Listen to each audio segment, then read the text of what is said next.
it's funny. So I was predicting that the Ravens would sign Roquan Smith back in August. Now, listen, I can confirm this. Everyone's saying, yeah, bull crap. This guy acts like he's Nostradamus. But I can promise you he did. We have the receipts for it that he did predict this. He didn't know if it would happen. Yes. But it was one of those be on the lookouts, this could be interesting type of situation. I mean, he seems like a Raven, right? I mean, we talked about Christian McCaffrey in the Niners jersey. Roquan Smith is going to fit quite nicely in there. Look, the Ravens obviously have a very rich linebacker history, and I don't know if Roquan will be there long term or not. But let me give you a few details that have come out about the deal. So first of all, the Ravens got him for a 2nd and a 5th round draft pick. Roquan Smith leads the league in tackles this season by a large margin. The guy has 83 tackles. We're not even at the halfway point of the season. Yeah. So, it's very impressive. He's 2nd in the NFL since 2018 for tackles, only behind Bobby Wagner. And I'm almost signed with the Ravens in the preseason before he decided to go to the Rams. And I'm pretty sure I heard that he led the league in tackles like the past 4 straight years, Roquan. It's something like that. I'm looking here. 4 or 5 straight years, and they may have meant 5 years as being this year, but I'm pretty sure. Now, again, I think we talked about this. I don't know what a tackling linebacker does for you. Like, does that? I don't know where those tackles are. You know what I mean? Yeah, agreed. Where are those tackles at? Are those tackles, 8 yards down the field? Are those tackles at the line of scrimmage? I would be curious to see how that breaks down. I mean, tackles are great, but I don't know. Is that a great predictor of how amazing a guy is? I don't know. I mean, it's a heck of a pickup. It's a heck of a pickup. I'll give him that much. Roquan Smith is an all-pro linebacker, not a Pro Bowl linebacker, an all-pro linebacker. He has 83 tackles, but he also has 2.5 sacks and 2 interceptions this season. So just this season alone, here's the thing, though, that I think is very interesting.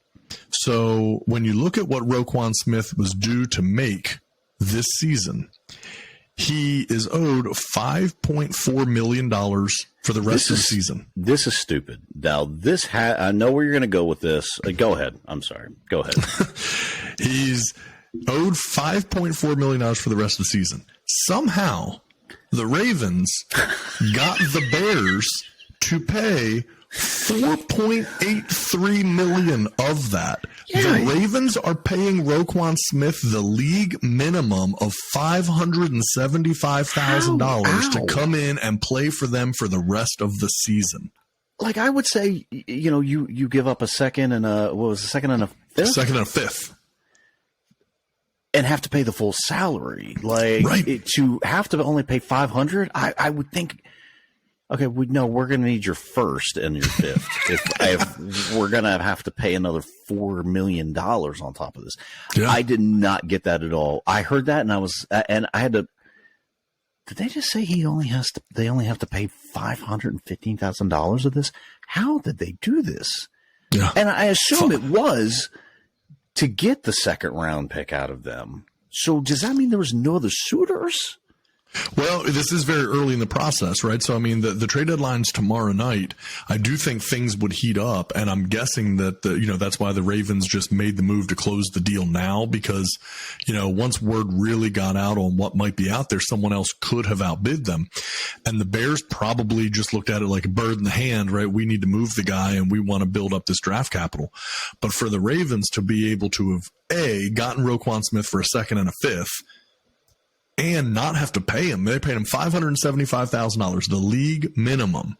And the Bears are essentially paying Roquan Smith to play for the Ravens for the rest of this season. Yeah. I think it's a phenomenal deal for the Ravens, obviously. Now, the Ravens do not give up draft capital very easily.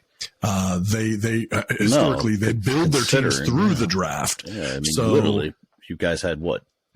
9, 10 picks this class, and you used them all. Every single one. Yeah. So they do not give up draft capital easily. So this makes me think that they have reason to believe that they will be able to sign Roquan Smith. Because I don't think you're going to give up that much draft capital, which again, a second and a fifth doesn't sound like a lot, but for the Ravens, that's a lot to give up. That's a lot. I don't think you're going to give him up to play half the season. And then lose him. So, there's some rumors out there that, the extension's already kind of been agreed upon, so to speak, before he came in. No idea if that's true right now. We'll certainly see what happens, and we'll keep our ear to the ground. If we hear anything, we'll make sure to report it. But, right now, don't know for sure if that's true, but to be able to get Chicago to cover the bill, if you're Baltimore, you're looking at it going, look, if we get him signed, great. Here's the missing link, though. If the Ravens after the season are able to get Lamar signed and they don't have to franchise tag him, then they have the ability to franchise tag Roquan for next season. And that could be advantageous. They won't be able to do it in the event that they don't get Lamar signed, because then they'll have to use the franchise tag on Lamar. But if they can get Lamar signed, then they can turn around and flip the franchise tag and put that on Roquan, and now you have him for a year and a half, and minimally, and then you have time to try to get him signed. So it could be very interesting, but I don't know what a guy like this is worth. Like, that's the thing. Now, I did read that he's only 25. Yes. He's 25 years old. Insane.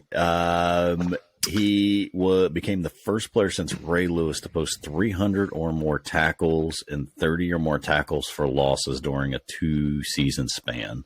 So last year he finished with 163 tackles, 12 tackles for losses, 3 sacks, 3 passes defended, and 1 interception. Which he returned for a touchdown. So I wonder, I don't know what that market is. Who was his comp? Linebackers aren't getting, linebackers are getting paid, but are they getting, because that was his whole deal, right? Like, unless he just really wanted out in Chicago, like he really just wanted a new deal. Well, I can tell you this, what I've heard, listening to ESPN radio talking about this, they felt like he's a $20 million a year player. That's a steep price to pay. I don't know what that looks like, but that the guy's a game wrecker when he's in full Roquan mode. Now, he's been inconsistent, but that's, part of that could easily be blamed on the frustrations of playing for the Chicago Bears as well. Yeah. One of the things, though, that is going to be interesting, and we talked a little bit about this, you and I, earlier today, Roquan in Chicago has been playing weak side. He will play strong side in Baltimore because Patrick Queen plays weak side. Patrick Queen has excelled as a weak side linebacker, struggled as the strong. So I think it's going to be a little interesting to see that, but particularly Roquan excels in pass coverage. Which is huge because when you're on the strong side, you're going up against tight ends, you're going up against, so I would be curious now, has he ever played strong or has he only ever been weak? I don't honestly know for sure. I haven't had the time to do like a full deep dive on everything. It literally just happened. So yeah. But I think the thing that's going to be interesting. So if you look at this from a scheming perspective, that Ravens secondary with a Marcus Peters, a Marlon Humphrey, a Marcus Williams, who's out right now with a wrist injury, but will be back in a few weeks. A Chuck Clark at safety, a Kyle Hamilton, the rookie, at safety, and then you also roll in a Roquan Smith playing that linebacker position, but helping that pass defense. man, it starts to get really interesting as this team gets progressively more healthy. Because here's the thing. If you're strategically looking at who are the teams that they have to be able to beat, it's the Cincinnati Bengals, it's the Buffalo Bills, it's the Kansas City Chiefs, right? Yep. Those are the AFC teams that the Ravens are, have to be most concerned about being able to win games against. What do they all have in common?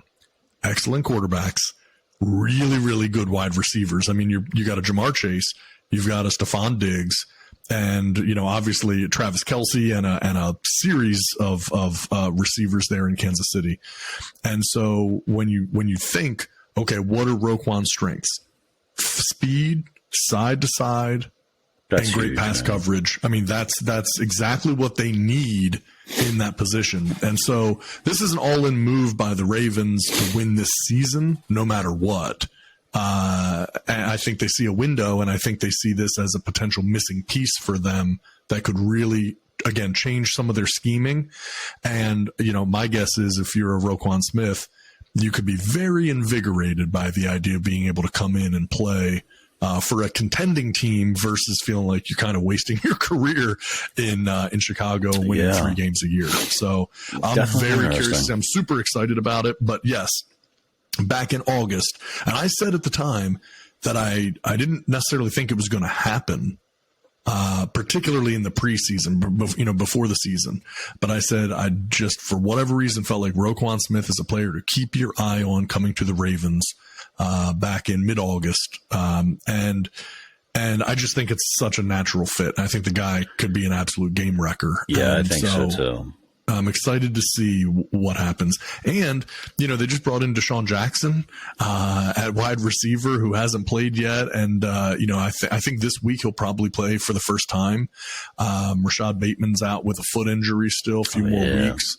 But man, if you can put in, you have Rashad Bateman out, but then you put in a Deshaun Jackson, you accelerate that speed. You got Mark Andrews underneath. I think particularly the second half of that Bucs game on Thursday night looked like 2019 Ravens, where they just started leaning on the defense. They wore the defense out completely, and they just started pounding the ball, running through them. You got Ronnie Stanley starting to get healthy, get his legs back under him after having been out for a year and a half or 2 years with an ankle injury, all-pro offensive lineman. And so I just feel like, man, the Ravens are starting to get healthy. I think, it's going to get interesting. I don't know that they're going to, go to the Super Bowl this year, but man, I think they have some of the pieces in place, and as they continue to get healthier, it seems like it's starting to happen at the right time. So, this upcoming week, they play Monday Night Football next week against the New Orleans Saints. Then they have a bye week. Then they come back and they play the Carolina Panthers. And so, in a short period of time, I really think, and it just in general, if you look at the schedule for the Ravens, it's pretty forgiving the rest of the way. And so just don't be surprised. Getting a little echo there. A really bad echo there. Nope. Not sure what happened.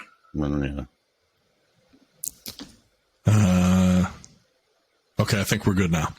But anyway, so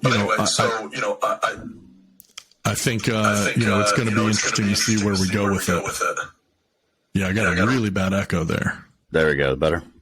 Yeah, I hope so. All right. Yeah. Okay, good. So, so when you look at it for the Ravens, you go the Saints, then a bye week, then it's the Carolina Panthers, the Jacksonville Jaguars, the Denver Broncos, the Pittsburgh Steelers, the Cleveland Browns, the Atlanta Falcons, the Steelers again, and then the Bengals.